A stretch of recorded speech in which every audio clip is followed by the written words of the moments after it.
want to try and get a number of topics in tonight, so here's the first one. It's always taken a while to sort out the leaders' debates, weeks, sometimes months of negotiations between the parties and the main television networks, the so-called consortium.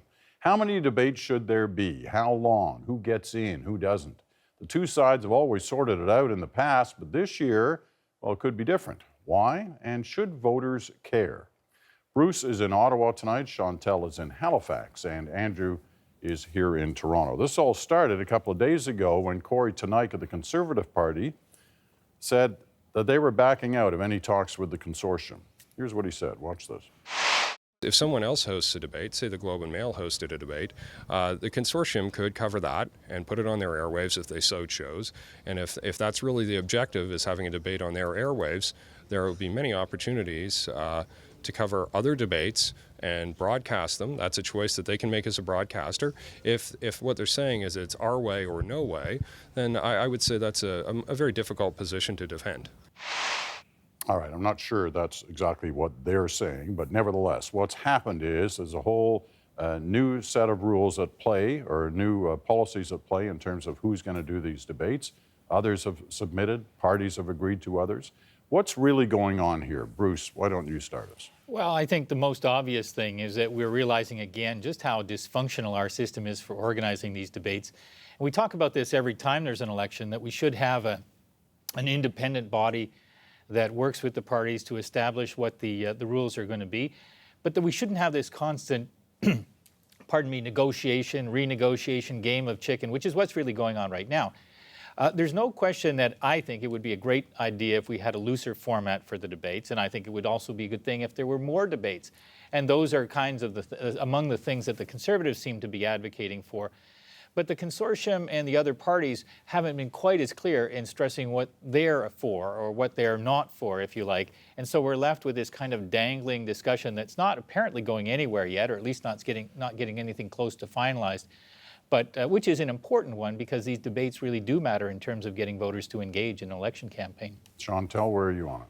Well, you can talk about what goes into making the sausages, but in this case, we are talking about the most attended event in an election campaign in Canada.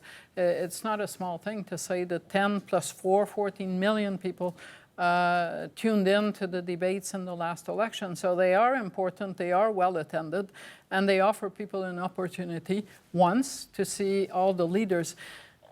What the Conservatives are saying, it does not seem to go to the goal of having the maximum number of people watching the debates in the campaign. And they have articulated a position which is, we're not going to deal with these people who happen to be the major networks. In Quebec, they've accepted an offer from a private network and said they would entertain another. Well, from who? Because there's Radio-Canada, and then who? And in the end, there are no public policy standards to this discussion, and certainly none being set by the Conservative position. It doesn't really work to just say, we have a multi-channel environment. So would not the goal be that the debate be as informative? Yes, but as available to the maximum number of people as possible?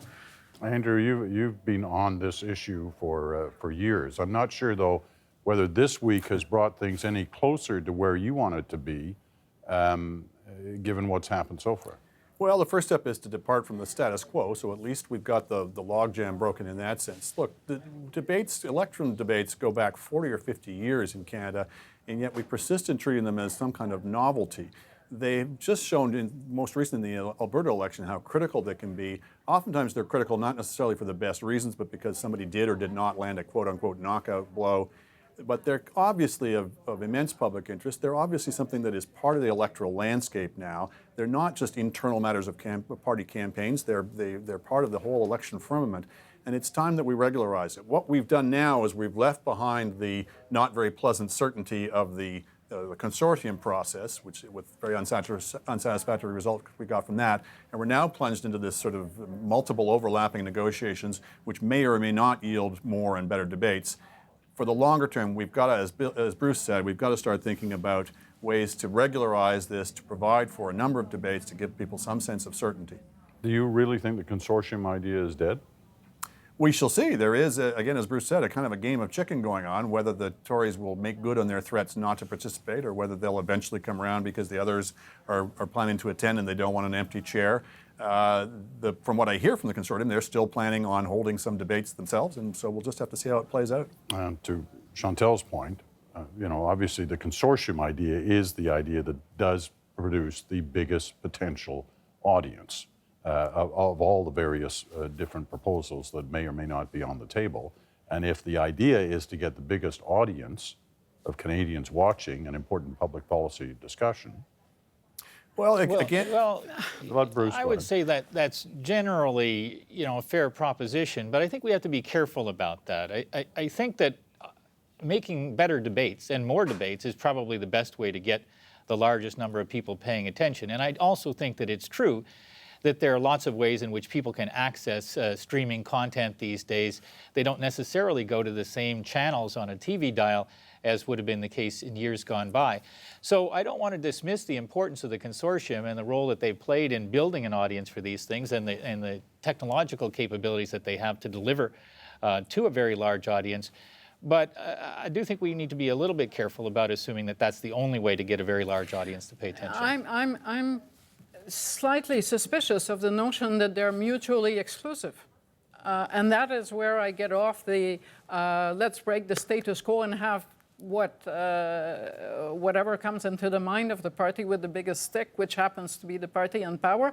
I don't see how it advances the cause of having more debates in different formats to say a blanket no to having the consortium have debates. And I say this from having watched the Quebec experience. Yes, Quebec has had different debates. The consortium, the Quebec one, had the debate that you usually watch that is available pretty much to anyone, including people who don't have cable or a computer or Wi-Fi. They do exist in large communities. And TVA had a different format, one-on-ones with leaders. That was great. What doesn't really work with what happened this week is this notion that it's one or the other. It wasn't great when it was just the consortium and nothing else. Why should it be good to say, we're going to do something else so there will be no proposal from the consortium? That, frankly, only suggests that you want to narrow the audience because this is an event in the campaign that drives participation and turnout, and it comes across as an attempt to once again discourage turnout. All right. Well, one person who wants a debate and will attend it wherever it is Tom Mulcair. He's had a good week following the victory for the NDP in Alberta, and it seems to have rubbed off on him somewhat. Here he is last Friday. Just look at the smile on his face. As Jack Layton always said, don't let them tell you it can't be done. And he's thinking that things are possible for him on a national basis. It's not just an Alberta thing, and there are some indications, if you believe in polls and surveys, that things may be happening. What's happening, Bruce? Well, I think that, there's obviously a rush in this town anytime there's a new piece of data of any sort to make a fundamental declaration that something has changed permanently for the future. And I think we need to be very careful about that. I do think it's a reasonable bet that the election result in Alberta was the second best or maybe the best thing to happen to Tom Mulcair's NDP since he became leader, the other thing being the Mike Duffy, Nigel Wright affair. In that context, it's possible, and it's maybe even plausible, that there will be some ripple effect across the country where people say, well, maybe the NDP isn't as risky or as toxic an idea to me if Albertans can embrace it. So I think there's some reason for spring in the step of the New Democrats. But it's also the case that I think people need to be careful not to overread that, not to suggest all of a sudden that there's going to be anything other than what we thought there was going to be all along, which is three competitive parties with three different leaders all fighting and all with a chance to win in this election this fall. That's what I see anyway, and I'm personally more inclined to take a little bit of time, but I do think you've got now, instead of one party that had to fight on two fronts, that being the NDP, I think you now have the Conservatives and Liberals that both have to fight on two fronts because they have to be looking a little bit more cautiously at the role of the NDP. All right, polls and surveys are one thing, anecdotal evidence is quite another. Chantal, you've been traveling around a little bit. What do you see? Yes. Actually, I was there on Friday at that Montreal rally, and I have to say that the people in the room, the kind of crowd that it was a very francophone crowd, very young crowd, very engaged. It's hard to imagine even 5 years ago that the NDP would be able to hold a rally like that on a Friday night, on a nice Friday night. And what that says is Quebec voters might be tempted to say, well, the NDP is a serious option. It's serious enough for Albertans, so why don't we stick with it? I think the other anecdotal evidence, it's not evidence. I met Mr. Mulcair by accident on my way to my flight this morning.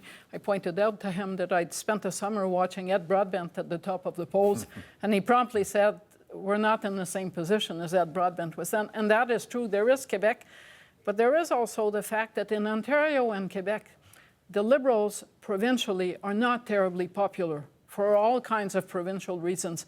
And there are voters who don't want to vote Conservative who might now consider the NDP federally. They might not want to vote for Justin Trudeau because they're angry at Philippe Couillard and Kathleen Wynne. They might see the NDP as more of an option, and I think that's an opening for Mr. Mulcair.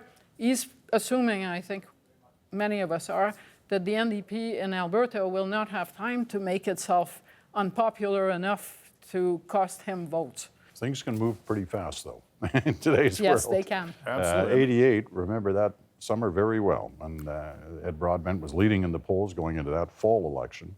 The talk was they were already measuring the traipse at 24 Sussex.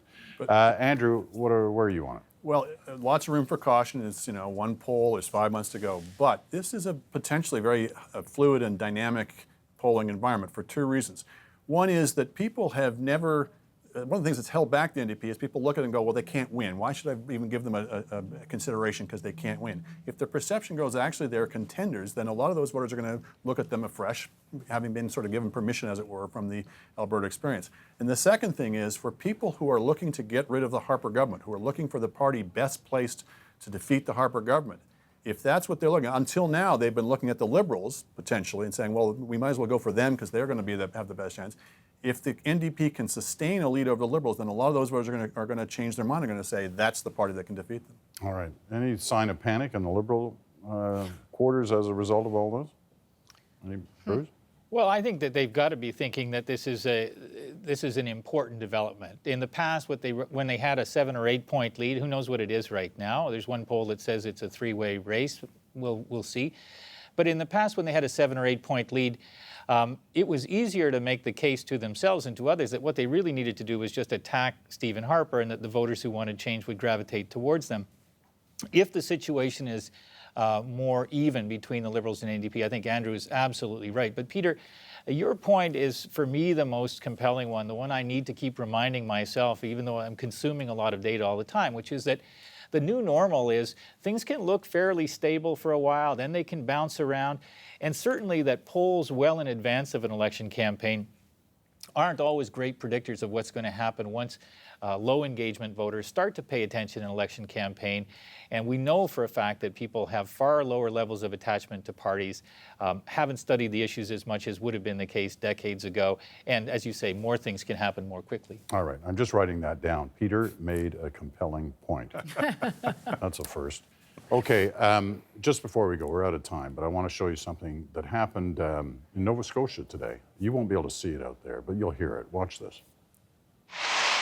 I ask you, Madam Chancellor, on behalf of the Senate of Mount St. Vincent University, to bestow upon Chantal St-Cyr Hébert the degree of Doctor of Humane Letters honoris causa. Yes, well, there she is. Dr. Hébert joins the panel tonight. Congratulations, Chantal. That's great Thank news you. from Mount Congratulations. St. Vincent University. We have to call her doctor now? Yes, we No. do. For the rest of this panel, which is now over. Dr. Hébert in Halifax, Bruce in Ottawa, and Andrew here in Toronto.